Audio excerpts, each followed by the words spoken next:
Hello children, ఈరోజు no bag day సందర్భంగా ఒక ఆట ఆడదామా? ఈ గ్లాసెస్ అన్నీ బోర్లించి ఉన్నాయి కదా, బోర్లించిన దాన్ని తిరగబెట్టండి. ఇక్కడికి చివరికి వచ్చేసాక తిరగబెట్టిన దాన్ని మళ్ళీ బోర్లించుకుంటూ చివరి వరకు వెళ్ళాలి. ఎవరు బోర్లించి స్పీడ్ మీద వెళ్తారో వాళ్ళే విన్ అయినట్టు. ఓకేనా? ఈ ఆటని భాను, భవ్య ఇద్దరూ ఆడతారు. చూద్దాం మనం. ఓకేనా? స్టార్ట్.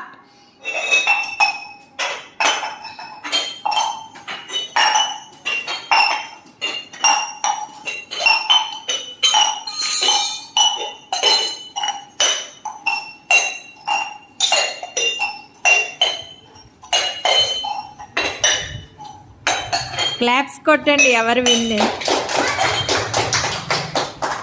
విన్ అయ్యారు? భవ్య ఈజ్ విన్నర్ అన్నమాట.